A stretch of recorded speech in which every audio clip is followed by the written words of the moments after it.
بییدہ وقال بسم اللہ اللہ اکبر ھذا عنی وام من لم یزح من امتی، رواہ ابو داؤد فی کتاب الضحایا۔ حضرت امام ابی داؤد اس حدیث پاک کو جہاں قربانیوں کا بیان ہے کتاب الضحایا کے اندر اس حدیث کو لائے ہیں۔ ترجمہ کیا ہے؟ حضرت جابر بن عبداللہ فرماتے ہیں کہ میں بقرعید میں عیدگاہ میں نبی کریم صلی اللہ علیہ وسلم کے ساتھ تھا، حاضر تھا وہاں۔ جب آپ نے خطبہ ختم کیا ممبر سے اترے تو آپ کے سامنے ایک میڑھا لایا گیا اور آپ نے اس میڑھے کو، اس کبش کو اپنے ہاتھ سے ذبح فرمایا۔ اور کیسے ذبح کیا آپ نے؟ کہا بسم اللہ اللہ اکبر، یہ میری طرف سے ہے اور میرے ان امتیوں کی طرف سے ہے جنہوں نے قربانی نہیں کی۔ یہ حدیث ایصال ثواب کے بارے میں دلیل کیسے بن سکتی ہے؟ یہاں تو نبی کریم صلی اللہ علیہ وسلم نے ان امتیوں کی طرف سے کی ہے قربانی جو قربانی نہیں کر سکے، چاہے وہ زندہ ہوں یا مردہ ہوں۔ پہلے جو گزر چکے وہ بھی اس قربانی میں شامل، جو موجود ہیں جن کے پاس قربانی کرنے کی طاقت نہیں ہے وہ بھی اس میں شامل، اور وہ لوگ بھی اس میں شامل ہیں جو تاحال عالم وجود میں آئے ہی نہیں، قیامت تک آنے والے امتیوں کے لیے جن کے پاس قربانی کی استطاعت نہیں ہے۔ یہ حدیث ایصال ثواب کے موقع پر دلیل کیسے بن سکتی ہے؟ اس میں تو مردوں کو جو ہے ثواب پہنچانے کے ساتھ ساتھ زندوں کو بھی ثواب پہنچایا جا رہا ہے، زندوں کے لیے بھی قربانی ہے اور مردوں کے لیے بھی قربانی۔ ایسے ان تمام امتیوں کی طرف سے ہے جو قربانی کرنے کی استطاعت نہیں رکھتے، چاہے وہ زندہ ہوں چاہے مردہ ہوں۔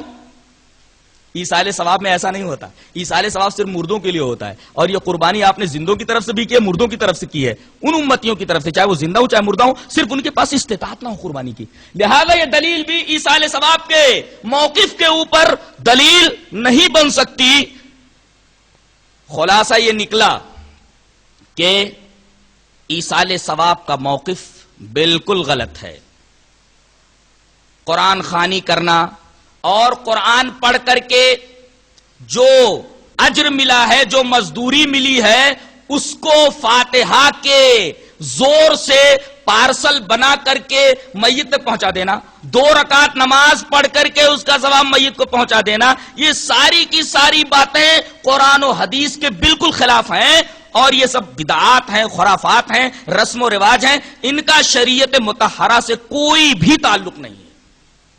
میت کی طرف سے قربانی ہو، میت کی طرف سے قرآن خوانی ہو، میت کی طرف سے اور کوئی ثواب ہو، قطعاً اس کا ثواب میت کو نہیں پہنچتا، الا یہ کہ میت کا عمل دخل یا نیت کسی کام میں رہی ہو تو مرنے کے بعد اس کا ثواب اسے پہنچے گا، یا اس نے وصیت کی ہو اور وارث اس کی وصیت کو پورا کر دے تو اس کا ثواب اسے پہنچے گا۔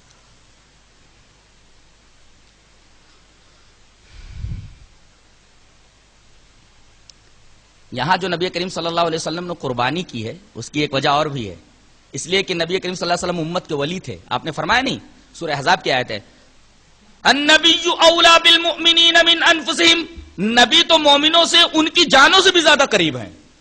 کیا مطلب؟ نبی کریم صلی اللہ علیہ وسلم نے فرمایا کوئی آدمی اگر قرض دار ہو کر کے مرتا ہے اور اس نے مال نہیں چھوڑا ہے کہ اس کا قرض اس مال سے ادا کیا جائے تو وہ قرض میں ادا کروں گا، اس لیے کہ میں امت کا ولی ہوں۔ اللہ،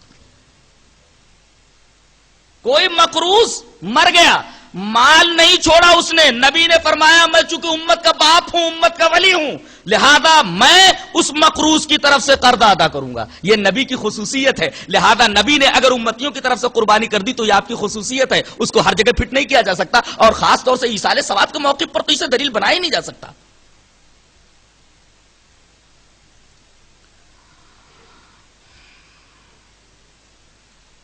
ایک سوال اور رہ جاتا ہے، آدمی مر گیا، حج نہیں کیا، اسے صاحب نصاب تھا، حج نہیں کیا، کوئی نظر مانی تھی، منت مانی تھی، منت پوری نہیں کر سکا، نظر پوری نہیں کر سکا، تو وارث پوری کرے تو اس کو ثواب ملے گا؟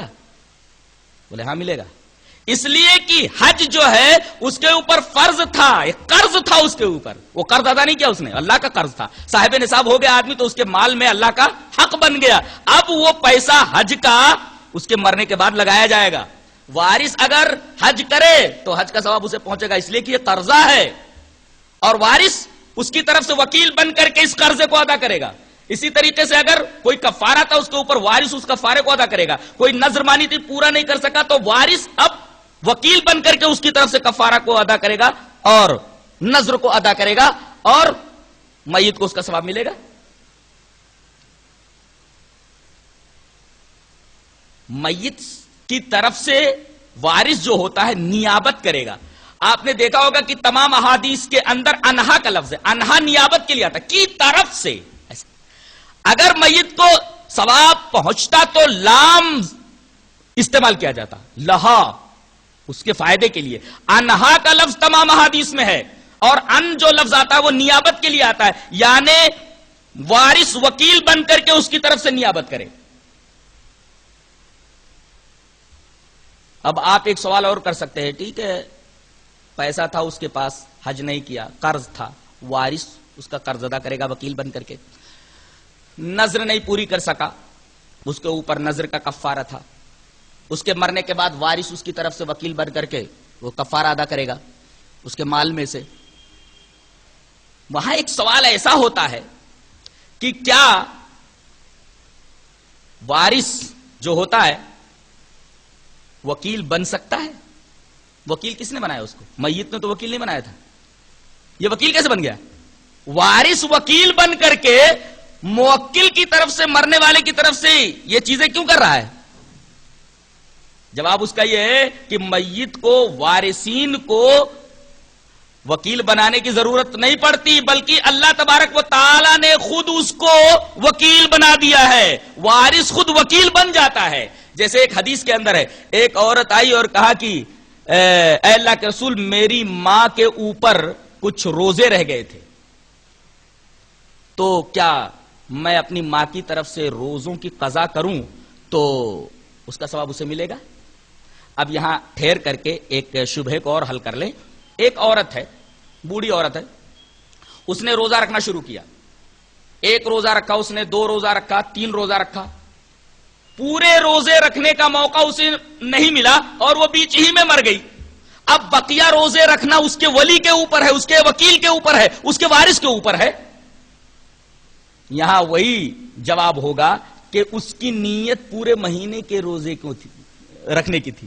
اب اگر وارث اس کی طرف سے پورے روزے رکھتا ہے تو اس کو پورے روزوں کا ثواب مل جائے گا. وہی عورت آ رہی ہے, پوچھ رہی ہے کہ اے اللہ کے رسول میری ماں مر گئی ہے اور اس کے اوپر روزے باقی رہ گئے ہیں, تو میں اس کی طرف سے اگر روزہ رکھوں تو کیا اس کو روزوں کا ثواب پہنچے گا؟ تو نبی کریم صلی اللہ علیہ وسلم نے اسے ایک مثال سے سمجھایا. یہ بتا, لو کان علی امی کی دین لکنت قاضیہ, اگر تیری ماں کے اوپر قرض ہوتا تو ادا کرتی کہ نہیں؟ تو اس نے کہا کہ اللہ کے رسول ضرور ادا کرتی. کہا کہ یہ قرض ہی ہے. اس کا مطلب یہ کہ میت اگرچہ اپنے وارثین کو وکیل نہ بنائے, اللہ اور اس کے رسول نے اس کو اس وارث کو وکیل بنا دیا ہے. اب وکیل جو بھی اس کی طرف سے کرے گا, کفارے نذر ہو یا اسی طریقے سے حج ہو, تو یہ موکل کا عمل مانا جائے گا. وکیل تو صرف نیابت کر رہا ہے, وکیل تو صرف عمل کر رہا ہے, اور در حقیقت یہ عمل سمجھو موکل کی طرف سے ہو رہا ہے. اور جہاں تک وارث بنانے کا, وکیل بنانے کا سوال ہے, وہ تو اللہ اور اس کے رسول نے خود وارث کو وکیل بنا دیا ہے. جیسا کہ اس حدیث سے معلوم ہوتا ہے کہ وہ عورت آتی ہے اور پوچھتی ہے کہ اللہ کے رسول میری ماں کے اوپر کچھ روزے ہیں, اگر میں اس کی طرف سے روزے رکھوں کہ تو روزوں کا ثواب اسے پہنچے گا؟ آپ نے فرمایا لو کان علی امی کی دین لکنت قاضیہ, اگر تیری ماں کے اوپر قرض ہوتا تو کیا تو ادا نہ کرتی؟ کہا اللہ کے رسول ادا کرتی. کہا کہ یہ اللہ کا حق ہے, ادا کر. تو حج وغیرہ اور کفارہ نذر وغیرہ سب قرض ہیں. اگر جو ہے میت کا وکیل ان تمام چیزوں کو کرتا ہے تو یہ در حقیقت موکل کا فعل مانا جائے گا. یہ ایصال ثواب کے اوپر ایک مدلل بحث تھی. اس کے تمام پہلوؤں پر میں نے بحث کر لی ہے, اور جن جن احادیث سے شبہ پیدا ہوتا تھا ان تمام احادیث کو سامنے رکھ کر کے میں نے بحث کر لیے. اللہ ہمیں نیک عمل اور اچھی سمجھ کی توفیق عطا فرمائے. وآخر دعوانا الحمدللہ رب العالمین.